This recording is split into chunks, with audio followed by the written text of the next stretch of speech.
All right, here we are coming at you live. Hey, it's me, T. Krulos. And I'm Heidi Erickson. All right, I think we're going to jump into it right away, Heidi, because we got some exciting breaking news.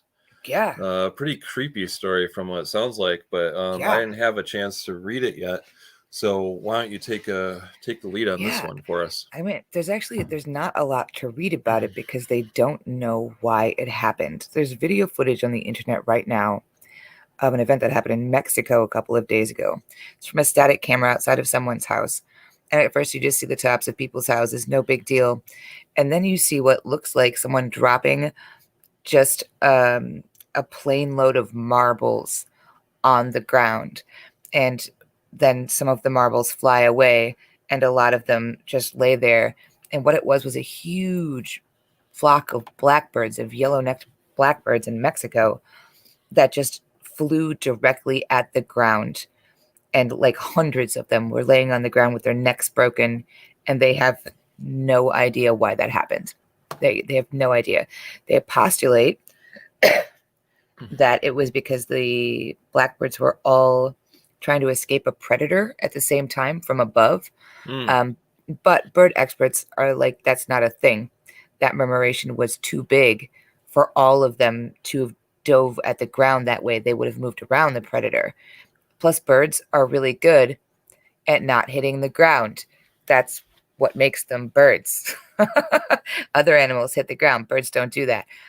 So like they would have veered up. They wouldn't have hit the ground.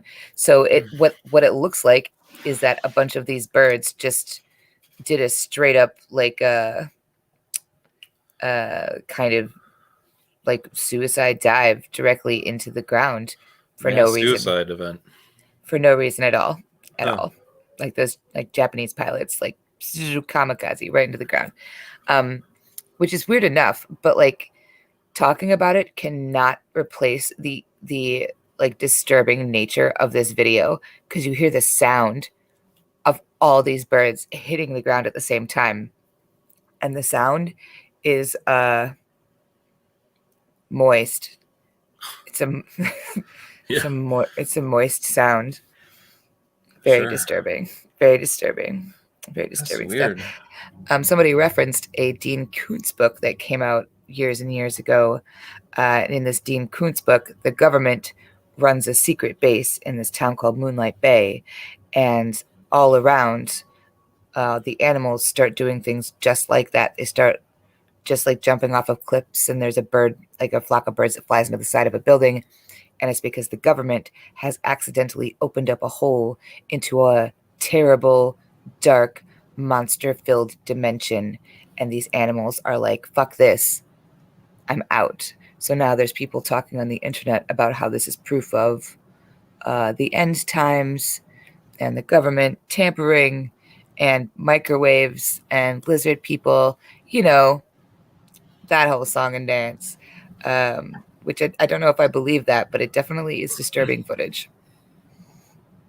Lizard people are going to come up again during this podcast, by the way. Are they really? That's great. Love to see those guys. Love to see those guys. I feel like Zorp and the lizard people should all get together and have just a weirdo hoedown. What are the lizard people up to? Wait, we'll get to it. We'll get to it. Yeah, they'll be back. Don't worry. Hold your horses. All right. They'll return for one of the next scenes. Here's Shane. We got some people tuned in. Hey everyone, thanks for watching us live here. This is for the podcast. This is going to be out Friday. Shane is saying, isn't that the basis for the movie The Mist? Yeah, it's something similar in there. Yeah, it is similar. The Mist is based on a Stephen King short story of the same name, which I think was in Nightmares and Dreamscapes. In that story, though, even though there is a military base and they open up a hole to another dimension, no animals self-destruct. That happens in the Dean Koontz book, but they are related to each other. If you liked The Mist, you'll love this Dean Koontz book because they both have the government opening doors to dark dimensions, which leads to disaster. That was a lot of D's. That felt like a voice coach kind of exercise. No, but that's a totally different thing. And what I love about that Dean Koontz book is that the government project is called the Magical Mystery Train. And the guy finds a trucker hat with the emblem on it that says Magical Mystery Train. I think most of Lost is based on this Dean Koontz series of books. Actually, you should check it out. It's super fun. If you like birds flying into walls and stuff, it's a hoot and a holla. Wasn't that a Beatles album? Yeah. That's right. Magical Mystery Tour. Okay. Well, that's creepy. I hope that they find out why that happened and that the answer is not the end of the world as we know it. Well, a real thing that's really happening is that science. It's just a dude in a desk. Science is saying that we're on the verge of a magnetic polar flip. Which sounds like science fiction, but it's not. There's evidence that this happens roughly every million years or so, and it hasn't happened in about 780,000 years. And the way that they know this is because there's a big weird place over South Africa where the magnetism has always been super messed up to the point where planes can't fly over it and satellites fall out of the sky if they pass over this part of the earth. And it's shifting where it is. And that was one of the theories, was that the birds, which use magnetism to figure out where the hell they're going, had a moment where the magnetism got all weird and they were like, beans. And up was down, down was up, cats and dogs living together. Next thing you know, splat, dead birds. So, maybe. No idea. Well, here's some other mysterious news from the skies. There's been kind of a wave of UFO sightings recently in some kind of far-flung places. I saw one posted. This comes from Scotland. So that means I need to throw up this banner that I made last year. Wisconsin, Scotland, or Florida, the top sources for weird stories. Truly. This one, people saw these two mysterious lights above the skies of Edinburgh and Scotland. We've talked about Scotland many times, and these lights were moving erratically. They were kind of shifting their shape, and quite a few people saw them in Scotland. And this was, let me see when this report's from, today.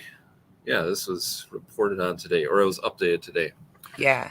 So, but also you found this article about UFO sightings in Indonesia. Yeah, which was also updated today, and it was supposed to have happened just a few days ago.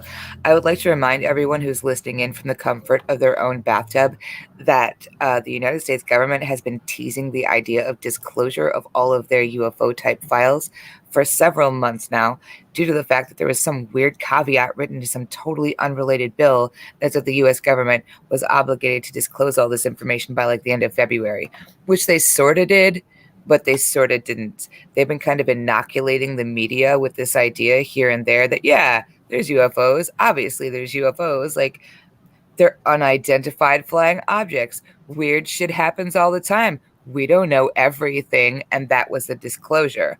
However, NASA a couple of weeks ago started hiring theologians, which is people who study God and stuff, to be like, so what if, hypothetically, you, not us, we're asking for a friend, we're going to tell everyone in the world that they weren't actually alone in the universe? What would that look like? What would you do? Fruit basket, card, billboard? That all happened. There's a rash of these sightings of UFOs everywhere, including in Indonesia.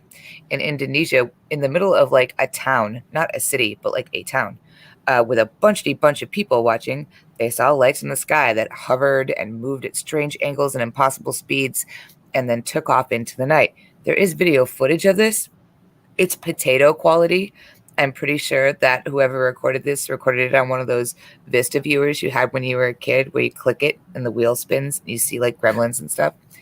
But there was 300 witnesses that this happened.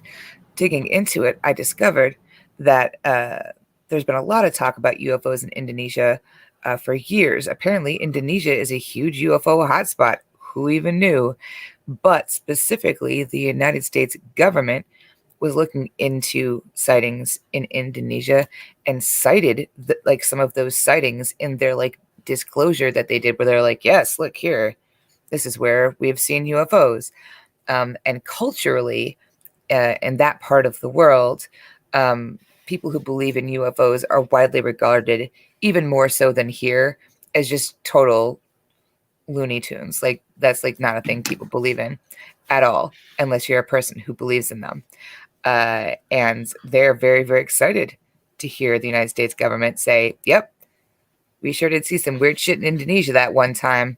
So partly, I guess, it's not super unusual that there would be a bunch of UFO sightings in Indonesia right now, because all those people feel super validated by this United States government study.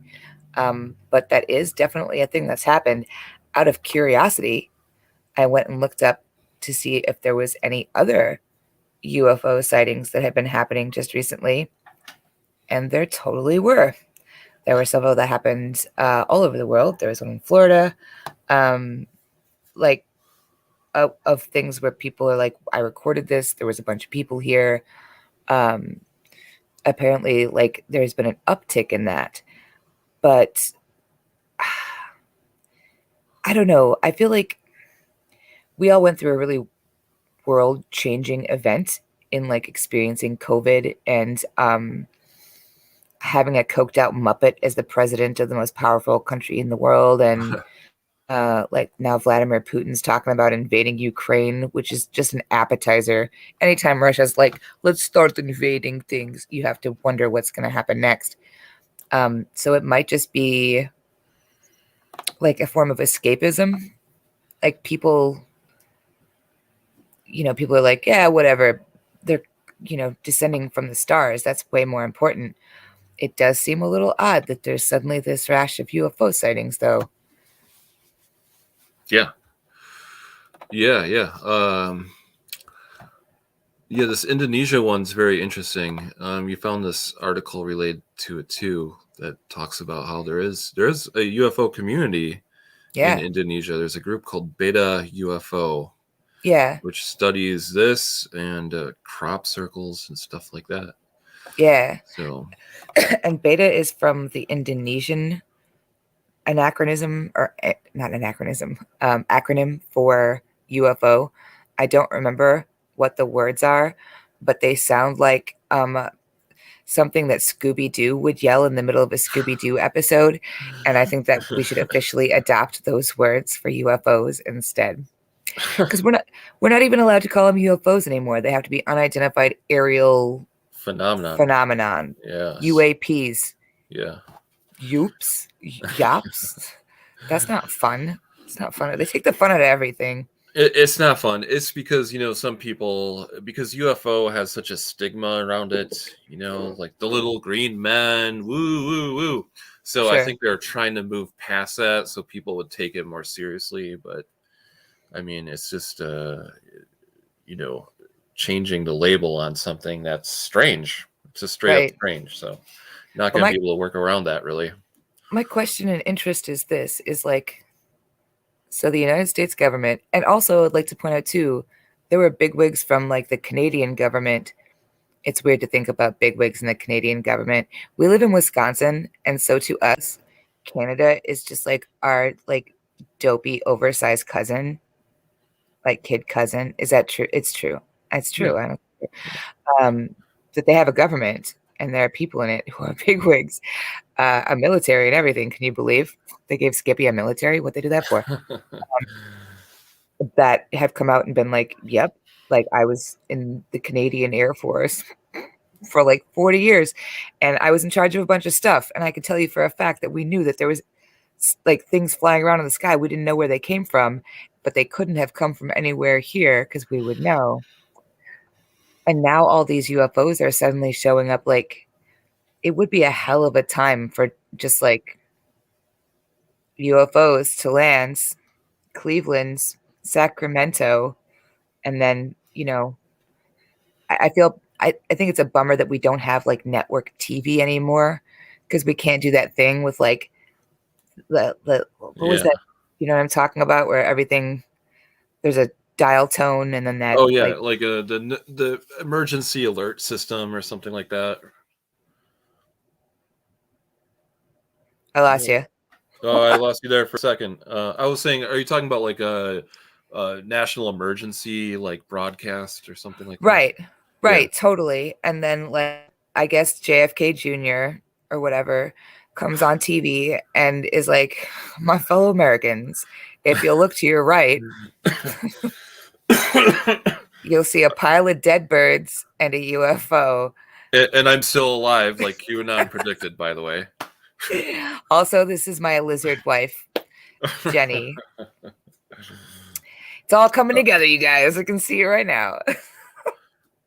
Okay. Yeah. Well, that kind of leads to the big story I wanted to bring up tonight, which was, I was trying to think of something to write about for the T's Weird Week column this week.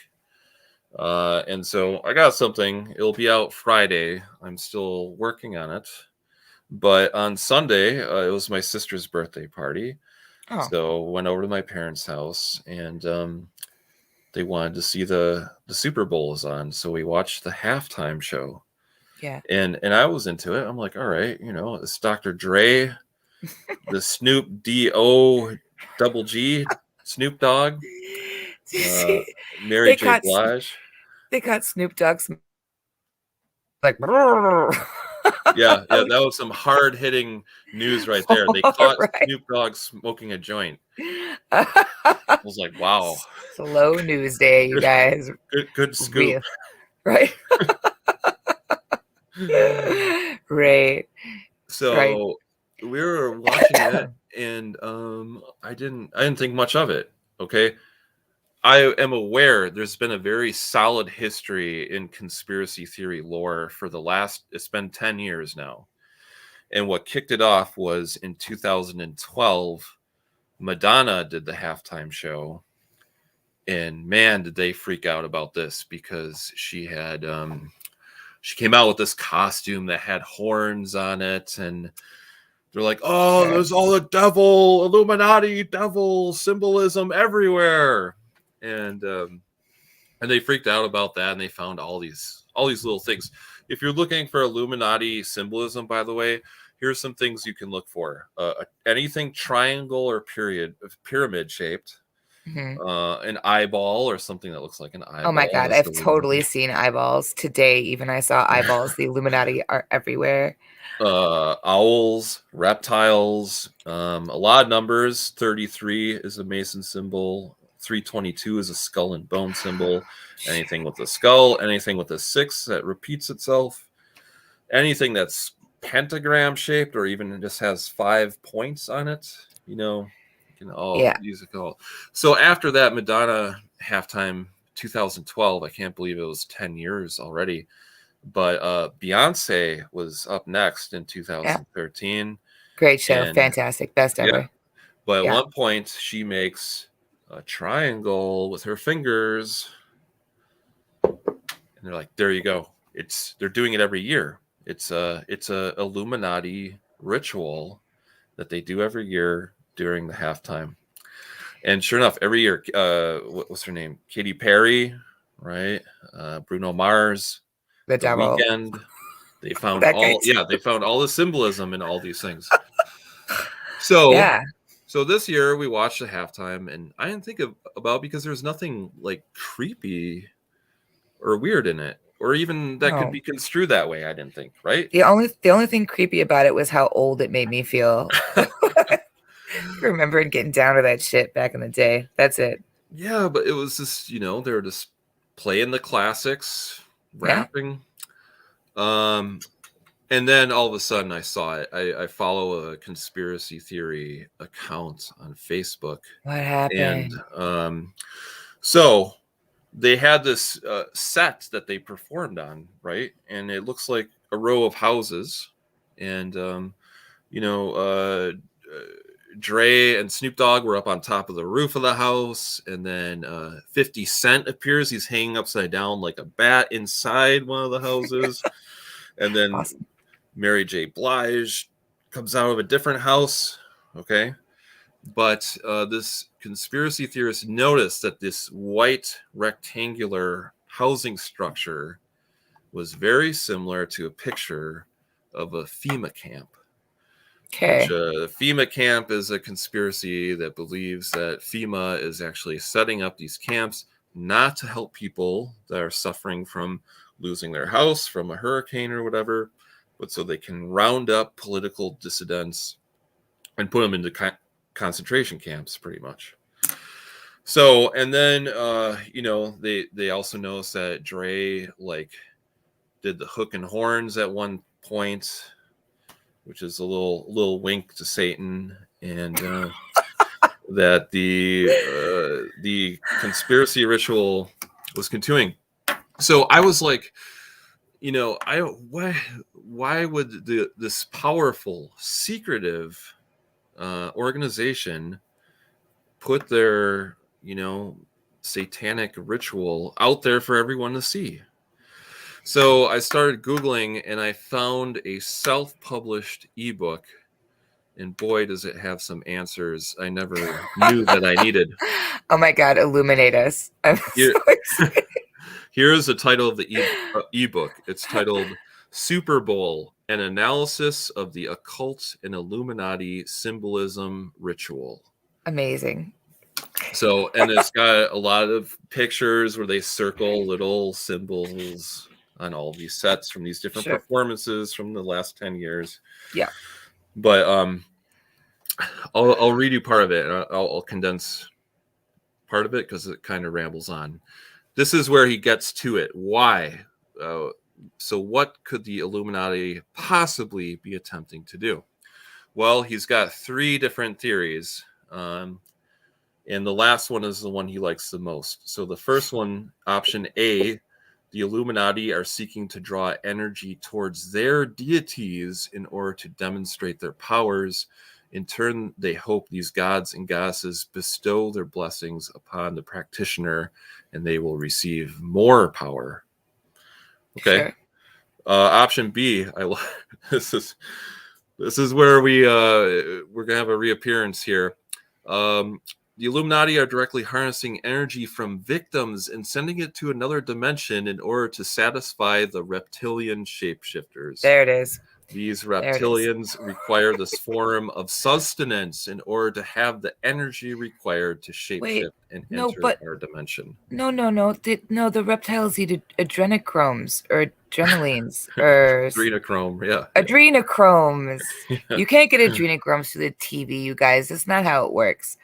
That's not how it works. You can only get it by cutting out the adrenal glands and chewing on them. You have to go to Hillary Clinton's pizza joint and order the Thursday special. That's how you get those adrenochromes. Not from the Super Bowl. Wacky. But here's option C, which this author favors. It says, the Illuminati see this as their righteous duty. They are trying to evolve us in their grand scheme referred to as the evolution of consciousness. They must slowly take us down this path that leads us from the world we know and into global consciousness, which will require a transhumanist revolution of mankind, which eventually leads us into the digital matrix, in which we'll be transformed from material beings into digital bits that scream across the universe. Sounds dope. I'm in. I personally feel like option C is our choice. That doesn't sound that bad. I love it when these like super conspiracy theorists, like they're almost always right wing. I hate to be that way, but that's the honest truth. Where they're like, you guys watch out. Like these lizard people are trying to make it so that all of our problems go away and we transcend into a new level of whatever. Like, oh no, that would be terrible and the worst. Please no, Mr. Lizard Man. I don't know, whatever. Like that.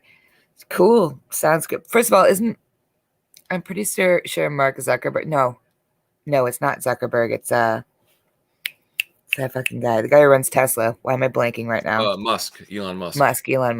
Yeah. Elon Musk is the guy that's trying to digitize us into screaming bits or whatever.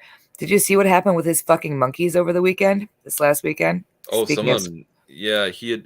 So to back up, he'd put chips in their brains, right? So they could play video games with their minds. And then, of quite a few of them died. Yeah. Yeah. A lot of them died. You know why? Because this is the truth. They just drilled a hole into their monkey skulls and stuck the fucking chip in there. And then we're like, good enough. And I don't know, hammered. I picture them putting like a cork from a wine bottle just right into the brains. And then unsurprisingly, the monkeys were like, ow, and died. What's scary about that is that was supposed to be like, once you get to the point where you're doing stuff to monkeys, if it works with the monkeys, then you're like, sweet. Now we just need some people with no common sense to volunteer to do that. Like, that's the next step. Yeah. So the fact that all these monkeys just up and died. So, but wait then. Is he Illuminati? I'm just trying to keep up here. Is Elon Musk part of the satanic Illuminati lizard people? I think that's very hotly debated amongst conspiracists because they want to hate people in a position like that, like Bill Gates, who's a huge conspiracy theory boogeyman. Oh yeah, they hate that guy. But at the same time, they want to like Elon Musk because he's kind of rebellious and, he seems like they're people a little bit, right? He does seem like they're people for the same reason that they should be. I guess their people make me nervous. And I think that's fair. Yeah. And I feel like Elon Musk makes me nervous in the same way, and he should make them nervous too. I don't understand when people are like, the devil is at the Super Bowl right now right. with Mary J. Blige. We know this for a fact. They're trying to suck our adrenochromes right through the television. Something must be done or they're going to turn us into screaming bits. In the meantime, their boy Elon Musk is literally putting microchips into monkey brains in the hopes of connecting you digitally to the internet. Yeah, literally. They probably see that and are like, and they're like, oh, but he smoked weed on Joe Rogan's show one time.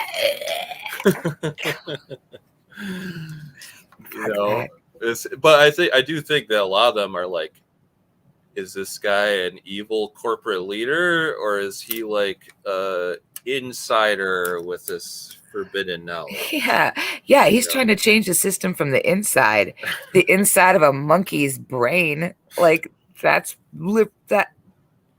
where he is, you guys. Okay.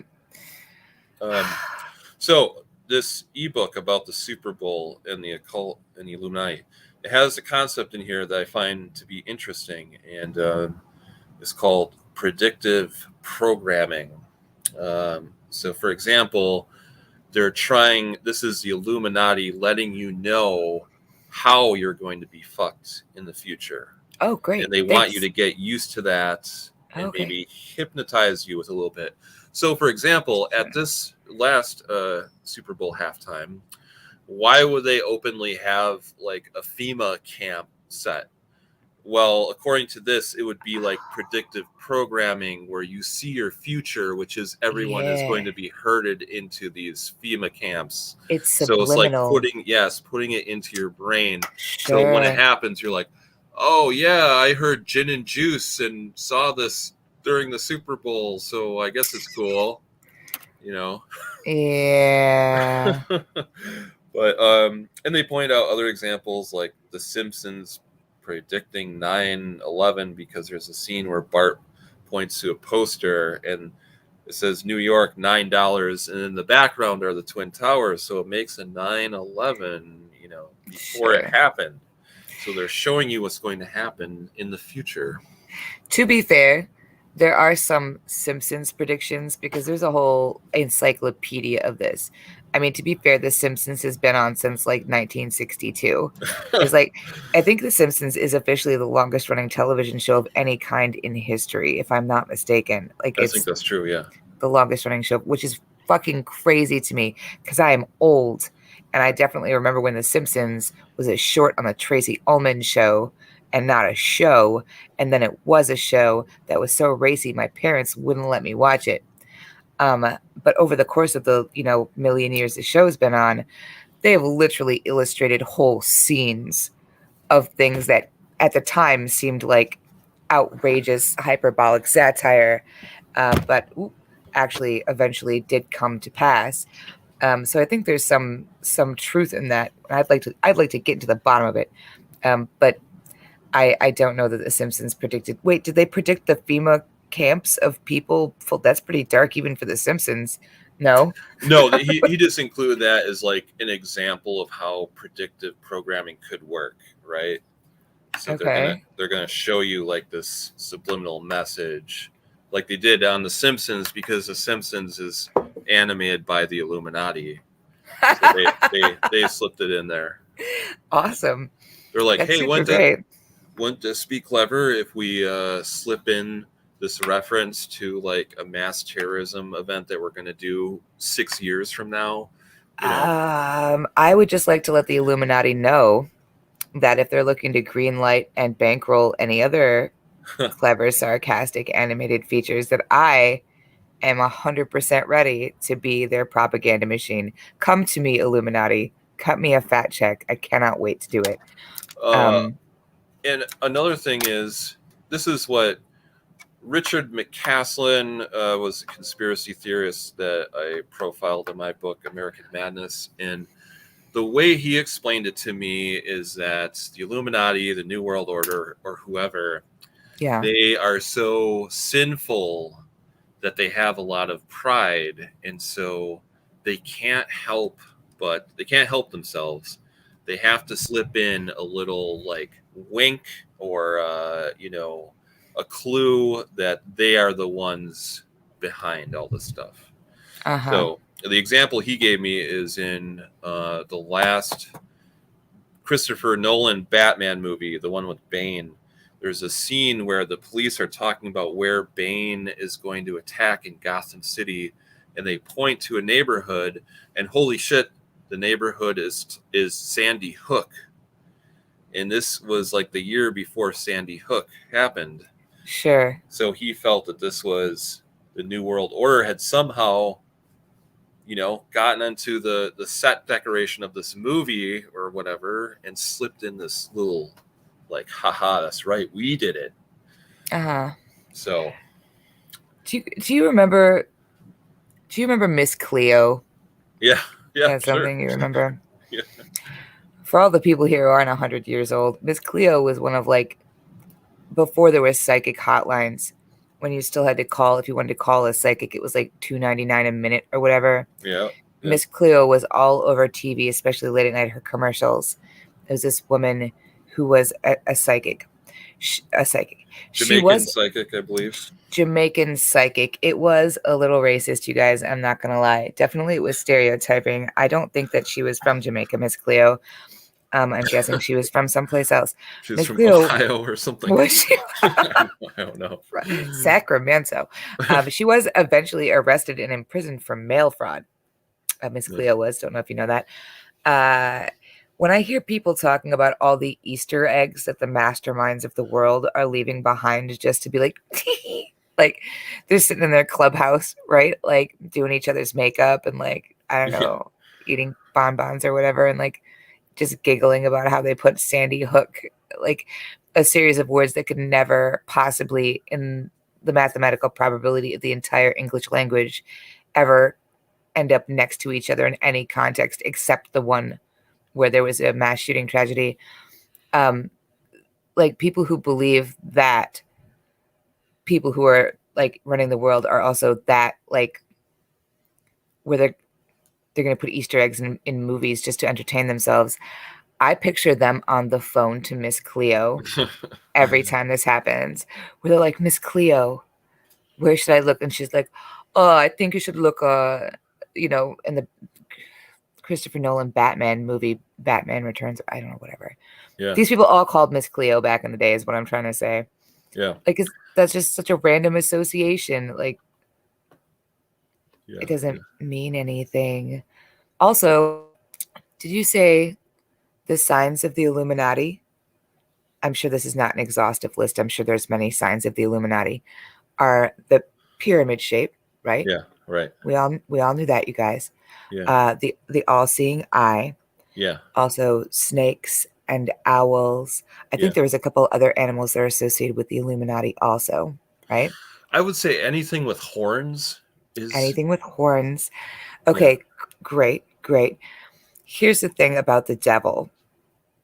She says, as an authority on the devil nowhere in the Bible is described as having horns. He's not described as having cloven feet or a forked tail, none of that shits. The Bible only describes the devil, in fact, as the most beautiful of all of God's angels. Lucifer, was the light of the sky. God had such a boner for fucking Lucifer. He was his absolute favorite.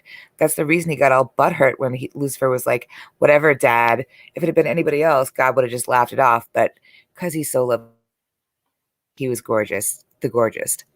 The person who was all horny, see what I did there, and also associated with owls, which have for generations in what the Western world meant wisdom, and snakes, which have always meant fertility and abundance, and other creatures along those lines, is actually Pan or Serenus, depending on where you're from, who was just the god of the wild. He was the god that represented all of the stuff that came before Christianity, which was at one point in time, and still in a lot of ways, in a lot of places, like this invading force that was driving everybody else out. They were the conquerors. Like the Christian religion conquered all of these other religions.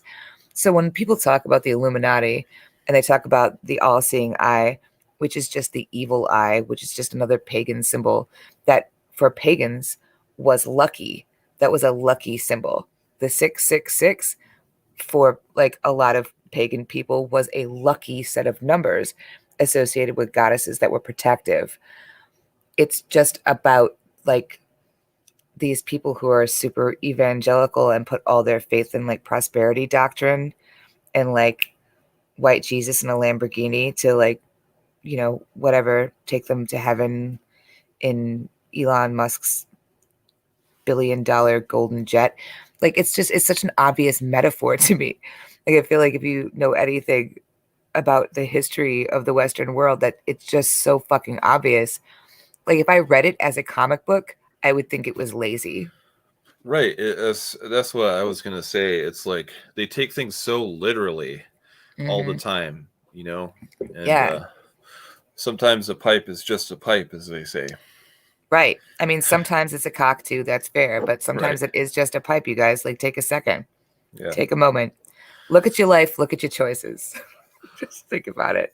Go ahead. Do we hear anything from the kids in Dallas this week? Is that No, I hope they're not all dead. That's what I'm really that's what I'm expecting to see. The next headline is going to be like QAnon Dallas cult all dead.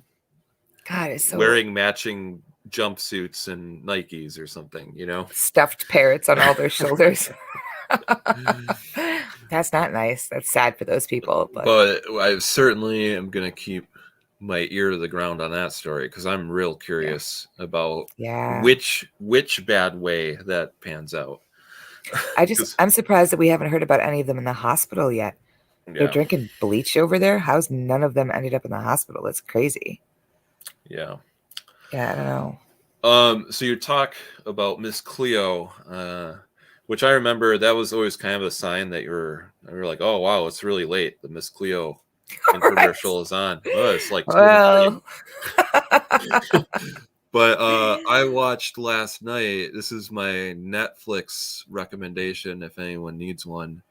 There's a documentary and it's called Mucho Amor, and it's about a very flamboyant Puerto Rican astrologist who I guess was very famous. His name was Walter Mercado. Oh yeah, I've heard of that guy. Okay, he's this very he's full of positive energy.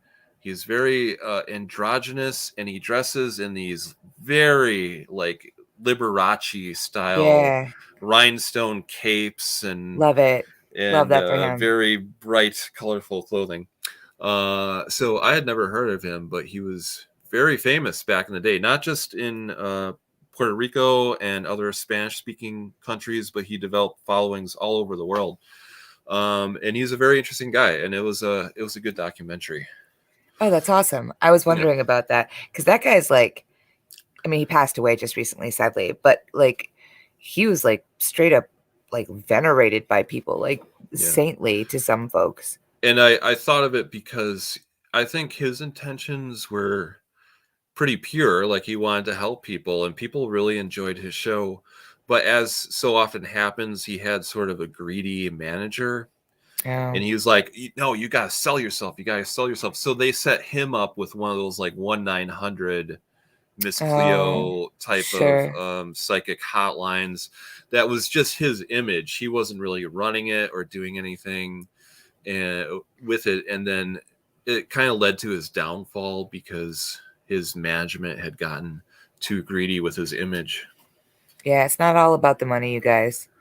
I mean, it is all about the rhinestone studded capes. Yeah. I don't want to confuse It, anyone here. it's worth watching this documentary just to see his many hundreds of incredible capes Yeah, the drip. and Wow. other jewelry. He has this very gaudy, like opal and gems, and Spectacular. yeah, yeah, it's so fun. If I was a world famous psychic, there's no way I wouldn't wear like a ruby the size of a pigeon egg, just have it implanted into my forehead.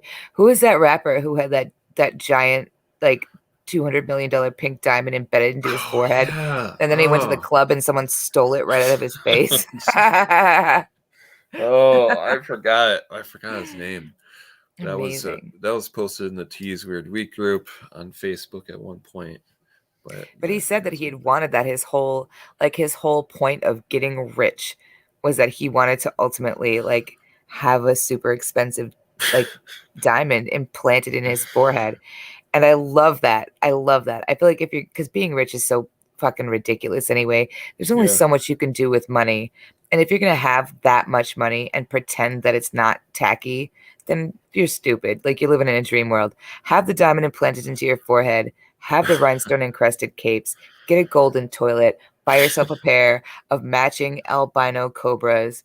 I don't want to hear anybody talk shit about Nicolas Cage. He's the only person who's good at being rich, honestly. Honestly. Okay, well, fantastic. That's great. I'll give that a looky loo. I was actually just gonna watch uh The Oh, Witch of King. Oh, who? What? Who? here we got an answer to our question here. Shane says the rapper in Lil question. Uzi Vert. Yeah, okay. All I'm right. not familiar with his work, but must be paying well. Shane's like our conscience. He's there to keep us honest. He's like, I got that. Oh, Lil Uzi Vert. Um, there's a documentary about the Witch of King's Cross that's on, I think, Hulu right now, Okay. which is a super interesting story that I've been meaning to watch for a long time. And this is about a woman who essentially, in the 60s, um, started what would be the pagan movement where you were talking about Aleister Crowley and all these people. Like she was really the one that was responsible for really doing that. But whereas people like Aleister Crowley were just these characters who had like big sex dungeons essentially. And I have a lot of feelings about Aleister Crowley. She was arrested multiple times. They threw her in jail. They said she was denigrating society and culture and I guess Jesus or whatever. But she was rather famous um, as a witch, as like the first modern witch and the first like movement of modern witchcraft. Hmm. Rosaline Norton was her name. Huh. Fan, huge fan. Boy, because that bitch dressed. Her and that guy from Puerto Rico should absolutely have gone out on the town together because she did not care. She was marvelous. Giant velvet collars up to space. Ugh, Oh bless you. yeah. Oh, I thought that was one of the great things about Walter Mercado too, is that especially when he was getting started, there's a very homophobic Oh, culture, sure. and he didn't care at all. He was absolutely he never talked about his sexuality at all, but I Mhm. mean, a lot of people made that assumption, I Yeah. guess, but he didn't care at all. He was like, if anything, if you heard that, he'd turn up the flamboyance even more, you Yeah, know. yeah. My understanding was that, like, as far as anybody knew, and I'm not an expert on this person by any stretch of the imagination, but as far as anybody knew, like, he never was married. Like that wasn't a Right. real thing. And he didn't talk Yeah. about any, like it's possible that he was an ace person who just wasn't not Yeah. sexual at all, but Yeah. he definitely was effeminate and like did not give a shit what people thought about that at all. He was like, yes, I could definitely be macho, but then I would have to give up this absolutely devastating eyeliner and this gold lame suit, and I'm just not doing that. So fuck you. And I respect that. Plus, he had hundreds of millions of people that listened to his show and loved it And adored him. Yeah. They absolutely adored him. Yeah. Like people built shrines to that dude. Like it was real.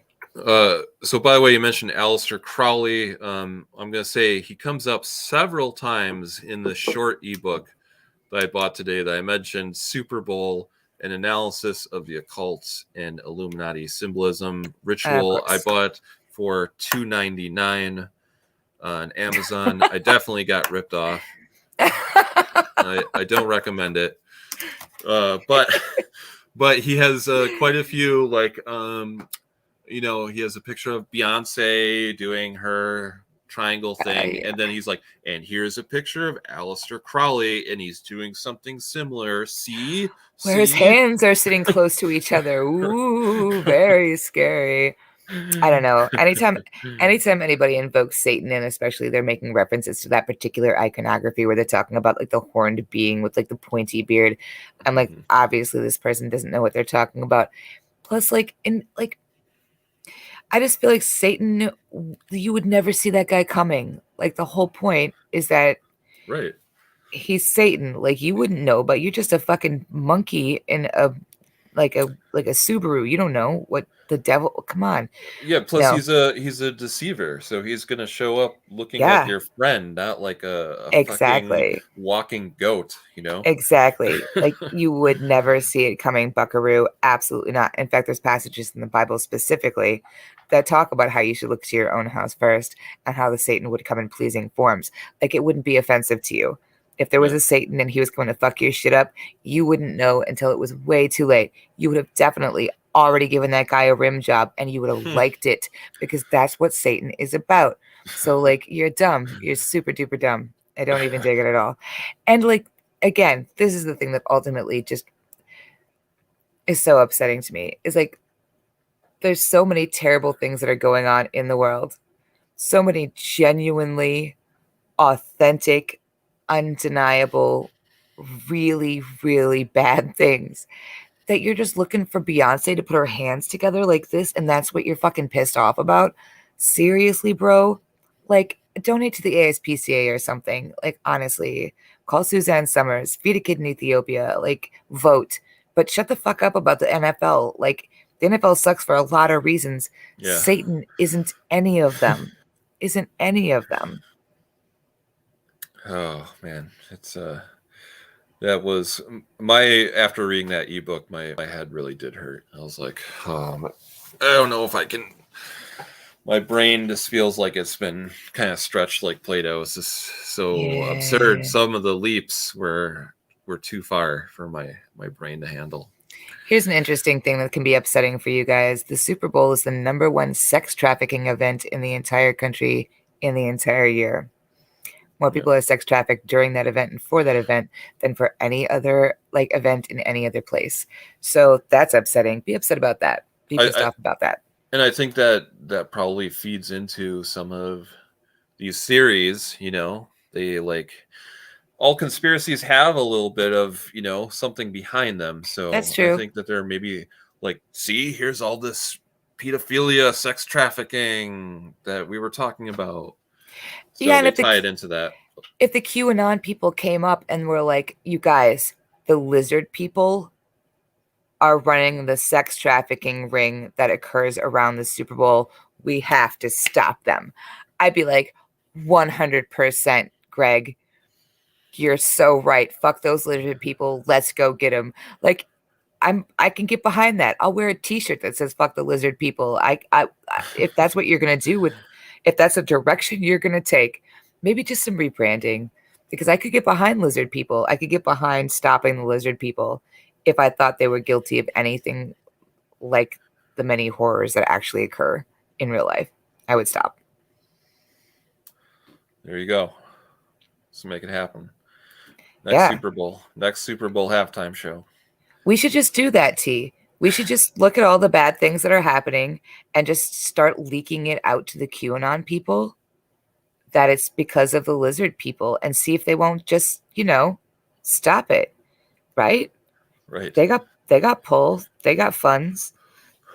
Yeah, but I don't want them to go after Snoop Dogg. Oh, they would never.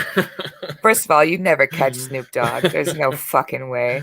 That guy's a mile ahead of you, which is weird because he's so high all the time. And yet you can't catch Snoop Dogg. You're not going to catch him. He's going to get away.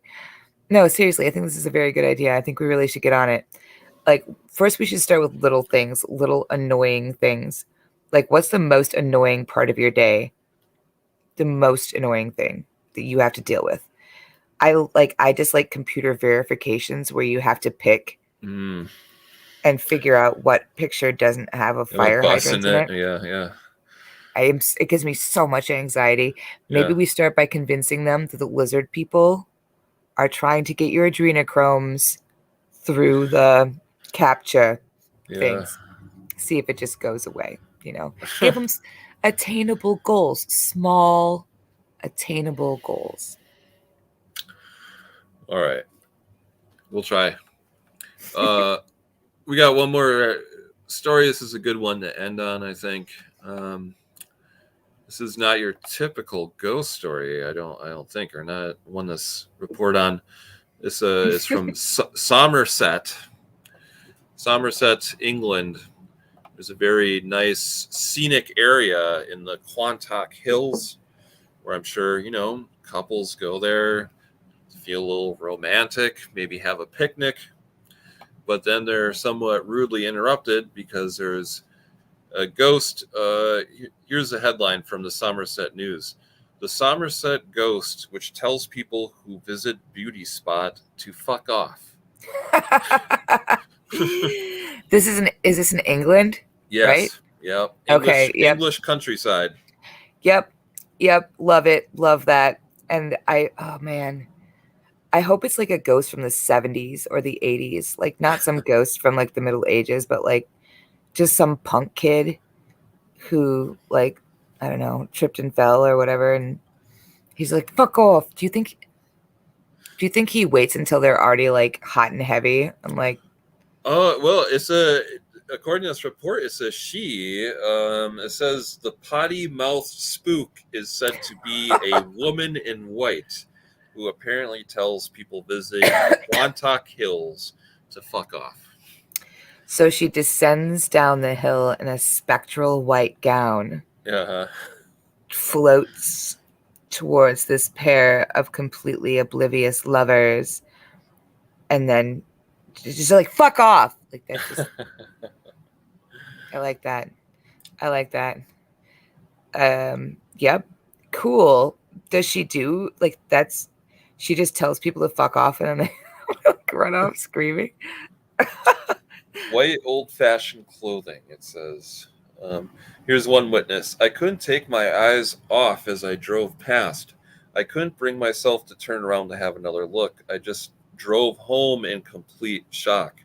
Another said, I've seen what looks like a tall figure with a long dark coat on outside the pub on the edge of the road. Check back and no one there. So these are people who have witnessed seeing it. But there's a ghost hunting couple who went to investigate there, and one of the ghost hunters says she was shouted at and told to fuck off by the nasty, evil spirits. Well, I don't know. I don't think they're nasty and evil. I think ghosts are probably just like people. No? Yeah. Some of them are. Yeah. Just like people, they're mostly annoyed with other people. The ghosts hate the living almost as much as the living hate the living. Yeah, I'm sure some of them are not they're just going to be go fuck yourself, bud. Get out of here. Shove off. I like that. I would be friends with this ghost. I would be quiet, keep to myself. And if I heard this ghost telling someone to fuck off, I'd be like, you heard her. The hell out of here. Get the hell out of here. That's a good story. I like that. That's wholesome.